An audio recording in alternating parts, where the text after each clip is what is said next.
ರುದ್ರದೇವರ ಜಟೆಯಲ್ಲಿ ಬಂಧಿತಳಾಗಿದ್ದಂತಹ ಗಂಗೆ ಎರಡು ಭಾಗವಾಗಿ ಭೂಮಿಗೆ ಬಂದಳು, 4 ಭಾಗವಾಗಿ ಬಂದಳು. ಒಂದು ಭಾಗ ಗಂಗಾ ರೂಪದಲ್ಲಿ 3 ಲೋಕದಲ್ಲಿ ಪ್ರವಹಿಸಿತು. ಇನ್ನೊಂದು ಭಾಗ ಅದು ಒಂದು ಭಾಗ ಭಗೀರಥನಿಂದ ಭೂಮಿಗೆ ಬಂದದ್ದಾದರೆ, ಎರಡನೇ ಭಾಗ ಒಬ್ಬ ಬ್ರಾಹ್ಮಣನಿಂದ ಗೌತಮ ಮಹರ್ಷಿಗಳಿಂದಾಗಿ ಎರಡನೇ ರೂಪದಿಂದ ಭೂಮಿಗೆ ಬಂದಳು.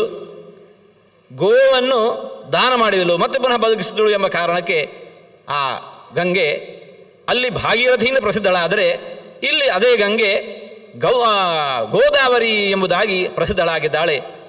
ಆ ಗೋದಾವರಿಯ ತೀರದಲ್ಲಿ ಅನೇಕ ತೀರ್ಥಗಳು. ಯಾರು ಏನೇನು ಪಾಪ ಪರಿಶುದ್ಧ ಮಾಡಿಕೊಳ್ಳೋದಕ್ಕೋಸ್ಕರ ಆ ಗೋದಾವರಿ ತೀರದಲ್ಲಿ ಮಿಂದರು, ಪಾಪ ಪರಿಹಾರವನ್ನು ಮಾಡಿಕೊಂಡ್ರು ಅನ್ನತಕ್ಕಂತಹ ಅನೇಕ ಕಥೆಗಳನ್ನು ಮುಂದೆ ವಿವರಿಸ್ತಾ ಇದ್ದಾರೆ. ಭಗವಂತನಿಂದ ದೇವರಿಂದ ನಿರ್ಮಿತವಾಗಿರತಕ್ಕಂತಹ ತೀರ್ಥ ಅದು ದೈವತೀರ್ಥ ಅಂತ ಅನಿಸ್ತಾ ಇದೆ. ಗೋದಾವರಿಯಲ್ಲಿ ಅಂತಹ ಇನ್ನೊಂದು ತೀರ್ಥ ವಾರಾಹ ತೀರ್ಥ ಎಂಬುದಾಗಿ. ಹಿಂದೊಮ್ಮೆ ಹೀಗಾಯಿತು. ಪುರಾ ದೇವಾನ್ ಪರಾಭೂಯ ಯಜ್ಞಮಾದಾಯ ರಾಕ್ಷಸ ರಸಾದಲಮನುಪ್ರಾಪ್ತ ಸಿಂಧುಸೇನ ಇತಿ ಶ್ರುತಃ. ಸಿಂಧುಸೇನ ಅಂತ ಒಬ್ಬ ರಾಕ್ಷಸ, ಮಹಾಪರಾಕ್ರಮಿ. ಅವನು ದೇವತೆಗಳು ಯಜ್ಞ ಮಾಡ್ತಾ ಇರುವಾಗ ಆ ಯಜ್ಞಾಭಿಮಾನ ದೇವತೆಯನ್ನು ಅಪಹಾರ ಮಾಡಿಕೊಂಡು ಆ ಸಿಂಧುಸೇನ ಅನ್ನತಕ್ಕಂತಹ ರಾಕ್ಷಸ ಹೊರಟು ಹೋಗಿದ್ದನ್ನು ರಸಾತಲದಲ್ಲಿ ಬಚ್ಚಿಟ್ಟ.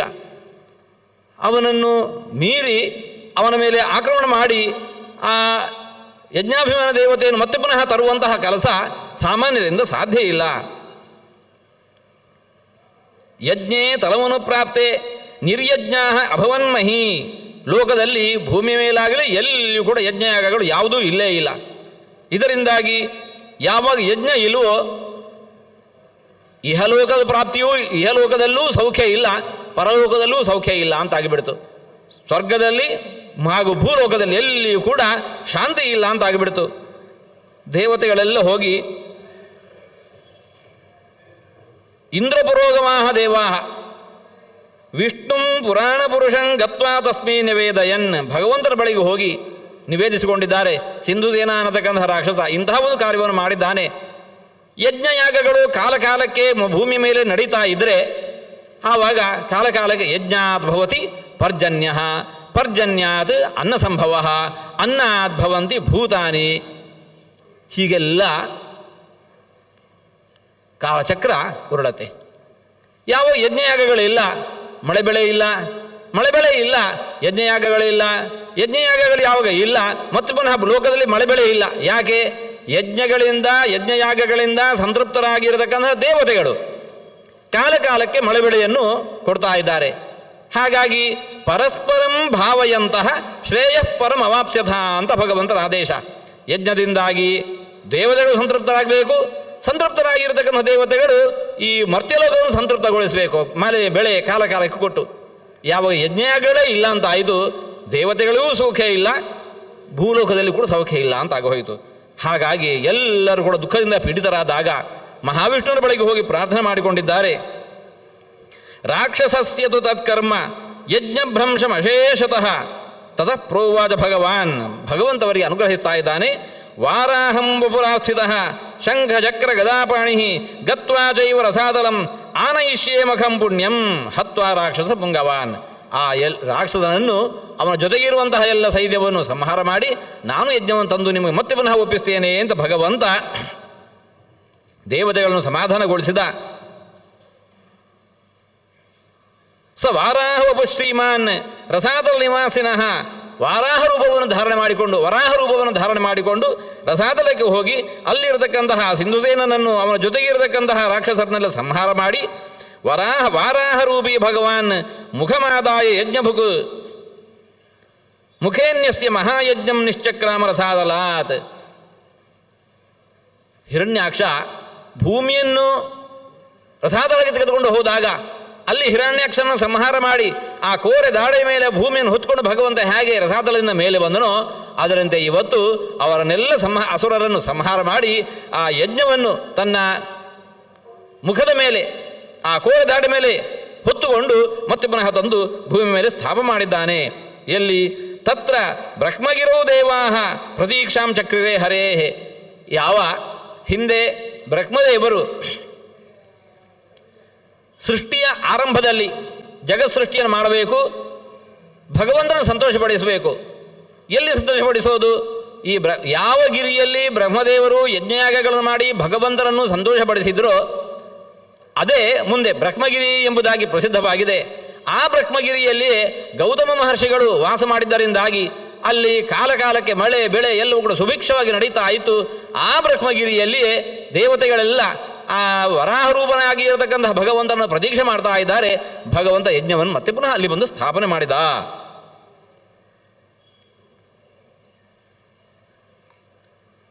ಪ್ರಕ್ಷಾಲಯಚ್ಚ ಸ್ವಾಂಗಾನಿ ಅಸೃಗ್ಲಿಪ್ತಾನಿ ನಾರದ ಗಂಗಾಂಬಸ ತತ್ರ ಕುಂಡಂ ವಾರಾಹಮಭವತ್ತತಃ. ಆ ವರಾಹರೂಪಿಯಾಗಿರತಕ್ಕಂಥ ಭಗವಂತ ಏನು ಆ ಸಿಂಧುಸೇನನ್ನು ಸಂಹಾರ ಮಾಡಿ ಬಂದಿದ್ದಾನೆ, ಇನ್ನೂ ಮೈಯಲ್ಲಿ ಆ ಯುದ್ಧದಿಂದ ಸಂಭವಿಸಿದಂತಹ ರಕ್ತದ ಕಲೆಗಳು ಇನ್ನೂ ಹಾಗೆ ಇದ್ದಾವೆ. ವರಾಹರೂಪಿಯಾಗಿರುವ ಭಗವಂತ ಹಾಗೇನೇ ಮೇಲೆ ಬಂದವ ಈ ಬ್ರಹ್ಮಗಿರಿಯಲ್ಲಿ ಆ ಯಜ್ಞವನ್ನು ಸ್ಥಾಪನೆ ಮಾಡಿ ತಾನು ಆ ಗಂಗಾ ನದಿಯಲ್ಲಿ, ಗೋದಾವರಿ ನದಿಯಲ್ಲಿ, ಇಲ್ಲಿ ಗಂಗಾ ಅಂದಾಗ ಆ ಗೋದಾವರಿ ಭಗೀರಥನಿಂದ ಕೆಳಗಿಳಿಸಲ್ಪಟ್ಟಾಗ ಭಾಗೀರಥಿಯಿಂದ ಪ್ರಸಿದ್ಧಳಾಗಿದ್ದಾಳೆ ಗಂಗಾ. ಗೌತಮ ಮಹರ್ಷಿಗಳಿಂದ ತರಲ್ಪಟ್ಟವಳಾಗಿ ಗೌತಮಿ ಎಂಬುದಾಗಿ ಅದೇ ಗಂಗೆ ಇಲ್ಲಿ ಪ್ರಸಿದ್ಧಳಾಗಿದ್ದಾಳೆ. ಆ ಗಂಗಾಂಬದಲ್ಲಿ ಗೋದಾವರಿ ನದಿಯಲ್ಲಿ ತಾವು ಸ್ನಾನ ಮಾಡಿ ಆ ಸಿಂಧುಸೇನನ ಸಂಹಾರದ ಕಾಲದಲ್ಲಿ ಉಂಟಾಗಿರತಕ್ಕಂತಹ ಮೈ ಮೇಲೆ ಅಂಟಿರತಕ್ಕಂತಹ ರಕ್ತ ಕೊಳೆಯೆಲ್ಲವನ್ನೆಲ್ಲ ಕಡೆಯಲ್ಲಿ ಪರಿಹಾರ ಮಾಡಿಕೊಂಡು ಆ ತೀರ್ಥ ಅದು ವರಾಹ ತೀರ್ಥ ಎಂಬುದಾಗಿ ಪ್ರಸಿದ್ಧವಾಗಿದೆ. ತತಃ ಪ್ರಭೃತಿ ಯಜ್ಞಾಂಗಂ ಪ್ರಧಾನಂ ಸ್ರೋವುಚ್ಯತೆ ತತ್ರ ಸ್ಥಿತೋಪಿ ಯಃ ಕಶ್ಚಿತ್ ಪಿತೃನ್ ಸ್ಮರತಿ ಪುಣ್ಯಕೃತ್ ವಿಮುಕ್ತಾ ಸರ್ವಪಾಪೇಭ್ಯ ಪಿತೃ ಸ್ವರ್ಗಮಾಪ್ನುಯು. ಯಾರು ಈ ಕ್ಷೇತ್ರದಲ್ಲಿ ಬಂದು ವರಾಹ ತೀರ್ಥದಲ್ಲಿ ಬಂದು ಮಿಂದು ಸ್ನಾನ ಮಾಡಿ ದೇವ ಪಿತೃಾದಿಗಳನ್ನು ತರ್ಪಣಗೊಳಿಸ್ತಾನೋ ಅಂದ ಎಲ್ಲ ದೇವತೆಗಳು ಪಿತೃಗಳು ಕೂಡ ಸಂತುಷ್ಟರಾಗ್ತಾರೆ ಅಂತ ಹೇಳಿಕೊಂಡು ಈ ವಾರಾಹ ತೀರ್ಥದ ಮಹಿಮೆಯನ್ನು ಹೇಳ್ತಾ ಇದ್ದಾರೆ. ಅದೇ ಗೋದಾವರಿಯಲ್ಲಿ ಇನ್ನೊಂದು ತೀರ್ಥ ಕಪೋತ ತೀರ್ಥ ಎಂಬುದಾಗಿ. ಕಪೋತ ತೀರ್ಥ ವಿಶ್ರುತಂ ತ್ರಿಷು ಲೋಕೇಶು ಕಪೋತಂ ತೀರ್ಥಮುತ್ತಮಂ ತಸ್ಯ ಸ್ವರೂಪಂ ವಕ್ಷ್ಯಾಮಿ ಮುನೆ ಶೃಣು ಮಹಾಫಲಂ. ಬ್ರಹ್ಮದೇವರು ನಾರದರಿಗೆ ಉಪದೇಶಿಸ್ತಾ ಇದ್ದಾರೆ. ದಕ್ಷಾದಿಗಳು ಹಿಂದೆ ನನ್ನ ಬಳಿ ಪ್ರಶ್ನೆ ಮಾಡಿದಾಗ ಏನು ಮಹಾತ್ಮ್ಯ ನಾನು ಉಪದೇಶ ಮಾಡಿದ್ನೋ ಅದನ್ನೇ ನಿನಗೂ ಇವತ್ತು ಉಪದೇಶ ಮಾಡ್ತಾ ಇದ್ದೇನೆ ಕೇಳು. ಗೋದಾವರಿ ನದಿಯಲ್ಲಿ ತೀರದಲ್ಲಿ ಕಪೋತ ತೀರ್ಥ ಅಂತ ಒಂದು ತೀರ್ಥ ಇದೆ. ಯಾಕೆ ಅದಕ್ಕೆ ಕಪೋತ ತೀರ್ಥ ಅಂತ ಹೆಸರು ಬಂತು? ಆ ತೀರ್ಥದ ಮಹಾತ್ಮೆ ಏನು, ಅಲ್ಲಿ ಮಿಂದದ್ದಾದರೆ ಅದರ ಫಲ ಏನು ಅನ್ನೋದನ್ನೆಲ್ಲ ತಿಳಿಸ್ತೇನೆ ಕೇಳು.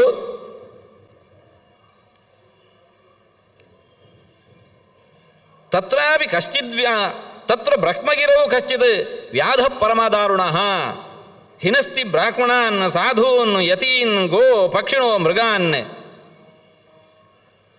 ಬ್ರಹ್ಮಗಿರಿಯಲ್ಲಿಯೇ ಒಬ್ಬ ವ್ಯಾಧ ಇದ್ದ, ಭಾರೀ ಕ್ರೂರಿ, ಎಲ್ಲರನ್ನು ಹಿಂಸೆ ಮಾಡ್ತಾ ಇದ್ದಾನೆ. ಬ್ರಾಹ್ಮಣರಿಗೆ ಹಿಂಸೆ, ಸಾಧು ಸಜ್ಜನರಿಗೆ ಹಿಂಸೆ, ಗೋವುಗಳ ಹಿಂಸೆ, ಪಕ್ಷಿಗಳ ಹಿಂಸೆ, ಮೃಗಗಳನ್ನು ಹಿಂಸಿಸ್ತಾ ಇದ್ದಾನೆ. ಅಂತಹ ಒಬ್ಬ ಭಾರೀ ಕ್ರೂರಿಯಾಗಿರತಕ್ಕಂಥ ವ್ಯಾಧ. ಅಕರಾಳ ವಿಕರಾಳ ಸ್ವರೂಪ, ಸುಳ್ಳಾಡುವವ, ಎಲ್ಲ ದೋಷಗಳಿಗೆ ಆಶ್ರಯನಾಗಿರುವವನು.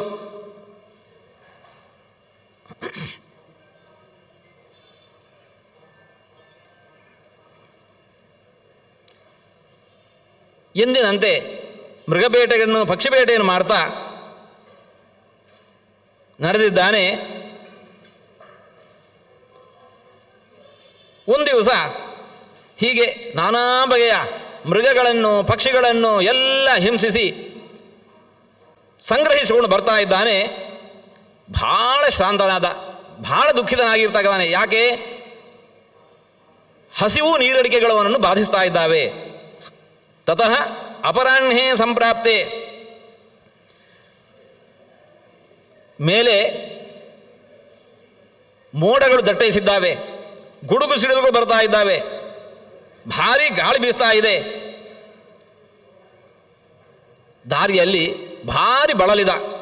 ಸಗಚ್ಚನ್ ಲುಬ್ಧಕ ಶ್ರಾಂತಃ ಪಂಥಾನಂ ನಾವು ಬುದ್ಧಿತ, ಎಲ್ಲಿ ಹೋಗಬೇಕು ತಿಳಿಯಲಿಲ್ಲ. ಏನು ಮಾಡಿದ,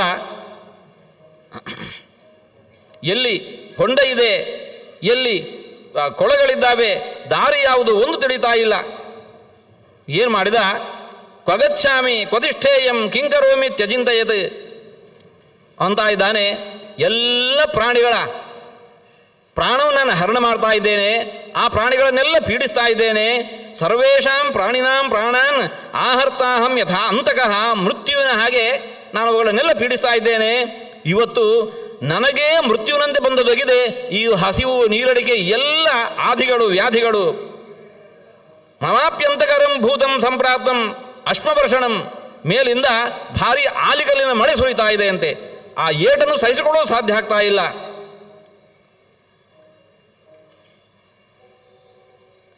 ಆ ಹೊತ್ತಿಗೆ ಭಾರಿ ಒಂದು ಮರವನ್ನು ಏರಿಕೊಂಡು ಕುಳಿತುಕೊಂಡ.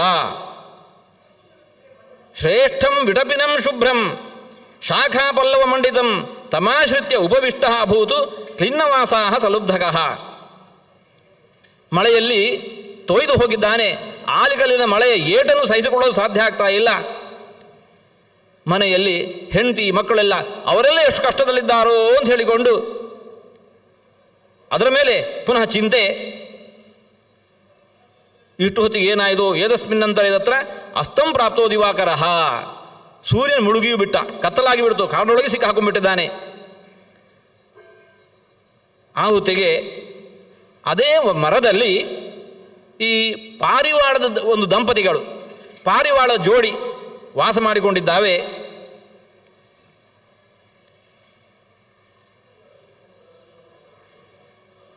ಒಂದು ಗಂಡು ಹಕ್ಕಿ, ಒಂದು ಹೆಣ್ಣು ಹಕ್ಕಿ. ಆ ಹೆಣ್ಣು ಹಕ್ಕಿ ಪತಿವ್ರತ ತಸ್ಯ ಭಾರ್ಯ ಸುಪ್ರೀತ ತೇನ ಚೇನ ವೈ, ಮಹಾಪತಿವ್ರತೆಯಾಗಿರತಕ್ಕಂತಹ ಆ ಹೆಣ್ಣು ಪಾರಿವಾಳ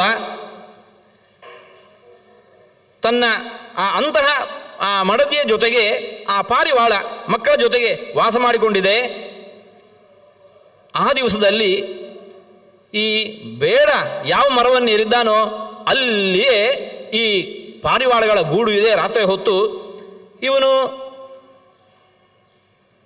ಆ ಹೆಣ್ಣು ಪಾರಿವಾಳವನ್ನು ಕೂಡ ಹಿಡಿದು ಹಾಕಿಬಿಟ್ಟ, ಮಕ್ಕಳನ್ನೆಲ್ಲ ಹಿಡಿದು ಹಾಕಿಬಿಟ್ಟ.